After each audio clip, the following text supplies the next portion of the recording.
Hi, நம்ம PO exam preparation பார்த்துட்ருக்கோம். இன்றைக்கி என்ன பார்க்க போகிறோம் அப்படின்னா, யூனிட் 4 சைக்காலஜிலேருந்து பார்க்க போகிறோம். சைக்காலஜியில் யூனிட் 4 அப்படின்னு பார்த்தோம்னா, கற்றல் அப்படிங்கிற டாபிக் வந்து கொடுத்துருக்குறாங்க. இதில் உள்ள முக்கியமான ஒன்வேர்டு எல்லாமே பார்க்க போகிறோம். நம்மளோட சேனலில் இருந்து பிஓ எக்ஸாமுக்கான ப்ரிப்பரேஷனை வந்து Tamil syllabus wise full topics வந்து ஃபினிஷ் பண்ணிட்டோம். சைக்காலஜியுமே ஃபுல்லாக ஃபினிஷ் பண்ணிட்டோம்.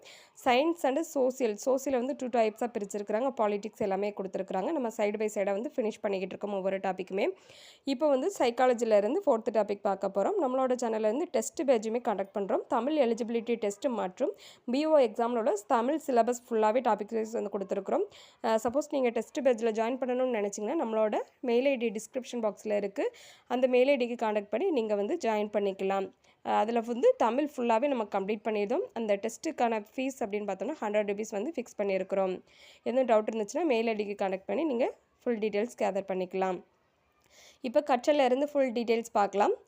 ஃபஸ்ட்டு கொஸ்டின், கற்றல் வீதம் அப்படின்னு பார்த்தோம்னா அதுக்கான ஃபார்முலா பார்த்தோம்னா, கற்றல் வீதம் இஸ் ஈக்குவல் டு கற்றல் தேர்ச்சியின் அளவு பை கற்று தேர்வதற்கு எடுத்துக்கொண்ட நேரம் அப்படிங்கிறத தான் கற்றல் வீதம் அப்படிங்கிறத கண்டுபிடிக்கிறதுக்கான ஃபார்முலா வந்து கொடுத்துருக்குறாங்க. கற்றல் தேர்ச்சியினோட அளவு மற்றும் பை கற்று தேர்வதற்காக எடுத்துக்கொண்ட நேரம் அப்படிங்கிறத இதுக்கான ஃபார்முலா நோட் பண்ணிக்கோங்க. அடுத்து இரண்டாவது கொஸ்டின், எஸ் அமைப்பை கொண்ட கற்றல் வளைகோடு எப்படி இருக்கும் அப்படின்னு பார்த்தோம்னா, OA அப்படிங்கிறது வந்து ஆரம்ப சுணக்கம் அப்படிங்கிறத குறிப்பிடும். AB அப்படின்னா பலன் அதிகரித்தல், BC அப்படின்னா தேக்க நிலை, CD அப்படின்னா சீரான முன்னேற்றம், DE அப்படின்னா உச்ச அடைவு, EF அப்படின்னா தளர்வு அல்லது வீழ்ச்சி அப்படின்னு சொல்லி குறிப்பிடுவாங்க. எஸ் அமைப்பு கொண்ட கற்றல் வளைகோடு குறிக்கக்கூடிய அந்த ஸ்டேஜ் தான் கொடுத்துருக்குறாங்க. அடுத்து மூன்றாவது கொஸ்டின், கற்றல் கோட்பாடுகளின் இரு பெரும் பிரிவுகள் என்ன அப்படின்னு பார்த்தோம்னா, தூண்டல் துலங்கல் அப்படிங்கிறதா இதுக்கான தொடர்பு கோட்பாடாக கருதப்படுது. தூண்டல் துலங்கல் தொடர்பு கோட்பாடுகள், கெஸ்டார்ட் அல்லது அறிவுப்புல கோட்பாடுகள் அப்படிங்கிறதான் கற்றல் கோட்பாடுகளின் இரு பெரும் பிரிவுகளாக வந்து கருதப்படுது. அடுத்து நாலாவது கொஸ்டின், தூண்டல் துலக்கல் தொடர்பு கோட்பாடுகள் அப்படின்னு பார்த்தோம்னா, தாண்டேர்க்கின் முயற்சி தவறி கற்றல், பாவ்லோவின் ஆக்க நிலையிருத்தம், ஸ்கின்னரின் செயல்படு ஆக்க நிலையிருத்தம், இது எல்லாமே தூண்டல் துலங்கல் தொடர்பு கோட்பாடுகளாக கருதப்படுது. வெரி வெரி இம்பார்ட்டன்ட், இதை நோட் பண்ணிக்கோங்க. இது எல்லாமே அடுத்தடுத்து நம்ம டீட்டெயிலாக பார்க்கலாம். அறிவுப்புல கோட்பாடுகள் அப்படின்னு பார்த்தோம்னா, முழுமை காட்சி கோட்பாடு, அறிவுப்புல கோட்பாடுகள், டான்மனின் கோட்பாடு அப்படிங்கிறது எல்லாமே அறிவுப்புல கோட்பாடுகளாக வந்து காணப்படுது. அடுத்த ஆறாவது கொஸ்டின், பரிசு தண்டனை மூலம் கற்றலை மாற்றியமைக்க முடியும் என கருதும் கற்றல் கோட்பாடு அப்படின்னு பார்த்தோம்னா SR கோட்பாடு அப்படின்னு சொல்லி அழைக்கப்படுது. அடுத்து ஏழாவது கொஸ்டின், தாண்டேர்க்கின் முயன்றி தவறி கற்றல் பரிசோதனையில் பயன்படுத்திய விலங்கு என்ன அப்படின்னு பார்த்தோம்னா பூனை. தாண்டேர்க்கோட முயன்று தவறி கற்றல், ஒரு செயலை திருப்பி செய்கிறதன் மூலமாக வந்துட்டு நம்ம வந்து அந்த பொருளை அடைய முடியும் அப்படிங்கிறது, அதாவது முயன்று தவறி கற்றல் அப்படின்னு சொல்லி இதில் குறிப்பிடுவாங்க. அந்த தாண்டேர்க்கு அவர்கள் பயன்படுத்திய விலங்கு அப்படின்னு பார்த்தோம்னா பூனையை வந்து பரிசோதனைக்கு பயன்படுத்தியிருக்கிறாரு. அடுத்து எட்டாவது கொஸ்டின், ஆக்க நிலையிருத்தம் மூலம் கற்றல் எனும் கோட்பாட்டிற்காக பாவ்லோ பயன்படுத்திய விலங்கு நாய். நம்ம இங்கே பார்த்தோம் இல்லையா தூண்டல் துலங்கல் கோட்பாடு, அதுக்கான டீட்டெயில்ஸ் தான் ஷார்ட்டாக இதில் கொடுத்துருக்கேன். ஆக்க நிலையிருத்தம் மூலம் கற்றல் எனும் கோட்பாட்டிற்காக பாவ்லோ பயன்படுத்திய நாய் அப்படின்னு பார்த்தோம்னா விலங்கு அப்படின்னு பார்த்தோம்னா நாய். 9வது கொஸ்டின், கற்றலின் ஆரம்ப நிலையில் ஏற்படுவது சுணக்க நிலை. அடுத்து 10வது கொஸ்டின், விளைவு விதியை எல்லா வகை கற்றலுக்கும் அடிப்படையாக கொள்பவர் தாண்டேர்க். அடுத்து 11வது கொஸ்டின், அலைவெண் விதியுடன் தொடர்புடைய தாண்டேர்க்கின் விதி அப்படின்னு பார்த்தோம்னா பயிற்சி விதி. அடுத்து 12வது கொஸ்டின், தாண்டேர்க்கின் கற்றல் விதிகள் அப்படின்னு பார்த்தோம்னா ஆயத்த விதி, பயிற்சி விதி. பயிற்சி விதியை வந்து அலைவெண் விதி, அண்மை விதி அப்படின்னு சொல்லி அழைப்பாங்க. அடுத்து விளைவு விதியை வந்துட்டு பயன் விதி அப்படின்னு சொல்லி அழைப்பாங்க. தாண்டேர்க்கோட கற்றல் விதிகள் அப்படின்னு பார்த்தோம்னா ஆயத்த விதி, பயிற்சி விதி, விளைவு விதி. அடுத்து 13வது கொஸ்டின், கற்றல் வளைகோட்டில் உச்ச அடைவை காட்டும் கற்றல் கோடு அப்படின்னு பார்த்தோம்னா DE. அடுத்து 14வது கொஸ்டின், குழந்தையின் ஆளுமை வளர்ச்சியிலும் தற்கருத்து அமைப்பிலும் குடும்பம் செல்வாக்கு கொண்டிருக்கிறது என்று கூறுபவர் ஆசுபெல். அடுத்து 15வது கொஸ்டின், ஒத்த கூறு கோட்பாடு எனும் கற்றல் மாற்ற கோட்பாட்டை கூறியவர் தாண்டேர்க். அடுத்து 16வது கொஸ்டின், நாம் கற்ற பாடப்பொருள் வலுவிழந்து மறந்து போகும் செயல் அப்படின்னு பார்த்தோம்னா மறதி. 17வது கொஸ்டின், குறுகிய கால நினைவினை குறிக்கும் குறியீடு அப்படின்னு பார்த்தோம்னா STM. இதை நோட் பண்ணிக்கோங்க. ஷார்ட் டைம் மெமரின்னு சொல்லுவாங்கல்ல, அது தான் குறுகிய கால நினைவினை குறிக்கும் குறியீடு STM. நீண்ட கால நினைவினை குறிக்கும் குறியீடு அப்படின்னு பார்த்தோம்னா LTM, லாங் டைம் மெமரி. அடுத்து 19வது கொஸ்டின், நினைவு வீச்சு அறிய உதவும் கருவி நினைவு உருளை, மெமரி ட்ரம்ப் அப்படின்னு சொல்லுவாங்க, மெமரி ட்ரம். அடுத்து 20வது கொஸ்டின், தொடர்பு மாற்ற கோட்பாடுடன் தொடர்புடையது கற்றல் மாற்றம். 21வது கொஸ்டின், கற்றலின் குறிக்கோள்கள் கோட்பாட்டை வலியுறுத்துவர், கற்றலோட குறிக்கோள்கள் கோட்பாட்டை வலியுறுத்தியவர் அப்படின்னு பார்த்தோன்னா ஃபேக்லி. 22வது கொஸ்டின், நினைவின் வகைகள் 3. 23வது கொஸ்டின், காங்க்ரீட் ஆப்ரேஷன் என்பதை வரையறுக்கும் 3 கருத்துக்கள் அப்படின்னு பார்த்தோம்னா ஈடு செய்தல், மீளும் தன்மை, தனித்துவம்.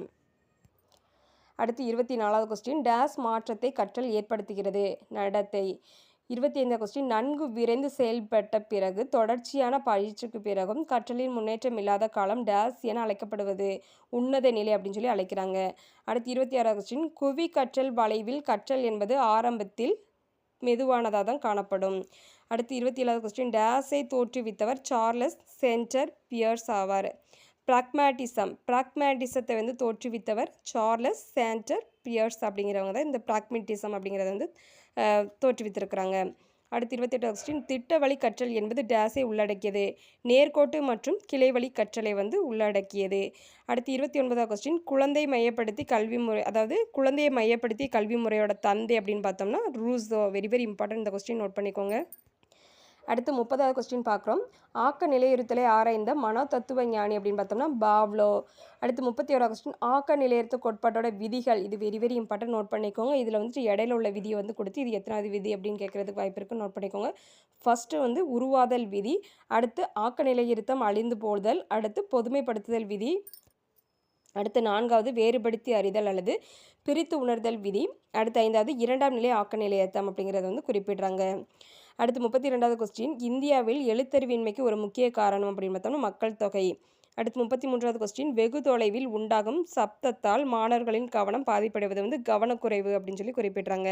அடுத்து 34வது கொஸ்டின் நினைவாற்றலை அதிகப்படுத்தும் வழிகளில் ஒன்று அதிக கற்றல். அடுத்து 35வது கொஸ்டின் இவான் இலிச் மற்றும் பாவ்லோ ஆகியோர் ஆய்வு செய்தது அறிவுத்திறன். 36வது கொஸ்டின் கல்வியின் அடிப்படை நோக்கம் முழுமையான ஆளுமை. 37வது கொஸ்டின் உட்காட்சி மூலம் கற்றல் என்னும் கொள்கையை கூறியவர் ஹோக்லர். அடுத்து 38வது கொஸ்டின் இது வெரி வெரி இம்பார்ட்டன்ட், நோட் பண்ணிக்கோங்க. உட்காட்சி வழி கற்றலில் இடம்பெறும் படிநிலைகள் அப்படின்னு பார்த்தோம்னா ஒரு 4 படிநிலைகளை வந்து குறிப்பிடுறாங்க. ஃபஸ்ட்டு வந்து ஆயத்தம் செய்தல், அதுக்கடுத்து வந்துட்டு மனதில் அசை போடுதல் அல்லது ஆழ்நிலை உறக்கம் அப்படின்னு சொல்லி குறிப்பிடுவாங்க. அடுத்து உள்ளொளி அல்லது உட்காட்சி ஏற்படுதல், 4வது பார்த்தோம்னா மதிப்பிடுதல் அல்லது சோதித்தறிதல் அப்படின்னு சொல்லி இந்த 4 வகைகளை வந்து குறிப்பிடுறாங்க உட்காட்சி வழி கற்றலில். அடுத்து 39வது கொஸ்டின் காக்னேயின் கற்றல் படிநிலைகள். இது வெரி வெரி இம்பார்ட்டன்ட், நோட் பண்ணிக்கோங்க. இந்த காக்னேயின் கற்றல் படிநிலைகள் அப்படின்னு பார்த்தோம்னா ஒரு 8 படிநிலைகள் வந்து குறிப்பிடுறாங்க. ஃபஸ்ட்டு பார்த்தோம்னா குறியீடுகள் அல்லது அடையாளங்களை கற்பது. 2வது படிநிலை பார்த்தோம்னா தூண்டல் துலங்கல் இணைப்பை கற்றல். 3வது உடல் இயக்க தொடர் இணைப்பு. 4வது சொற்கள் இணைத்தலை கற்றல். அடுத்து 5வது படிநிலை வேற்றுமை அறிதல். அடுத்து 6வது படிநிலை பொதுமை கருத்துக்களை கற்றல். அடுத்து 7வது படிநிலை விதியை கற்றல். அடுத்து 8வது படிநிலை பிரச்சனைக்கு தீர்வு காணல். இந்த 8 படிநிலைகளை வந்து குறிப்பிடுறாங்க காக்னே அவர்கள் கற்றல் படிநிலைகளாக குறிப்பிடுறாரு. அடுத்து 40வது கொஸ்டின் ஹோக்லரின் உட்காட்சி வழி கற்றல் சோதனையில் டேஸ் என்ற மனித குரங்கு பயன்படுத்தப்பட்டது. சுல்தான் அப்படிங்கிற மனித குரங்கு வந்து பயன்படுத்தப்பட்டது. இந்த இதுவரை வந்துட்டு முக்கியமான ஒன்வேர்டு எல்லாமே பார்த்துட்டோம். யூனிட் 4ல் வந்துட்டு எதுவும் டவுட் இருந்துச்சுன்னா கமெண்ட் பாக்ஸில் கமெண்ட் பண்ணுங்கள். நம்மளோட வீடியோ உங்களுக்கு யூஸ்ஃபுல்லாக இருந்துச்சுன்னா ஒரு லைக் கொடுத்துருங்க. நம்ம வீடியோஸை லைக் பண்ணுங்கள், ஷேர் பண்ணுங்கள், சப்ஸ்கிரைப் பண்ணுங்கள். Thank you friends.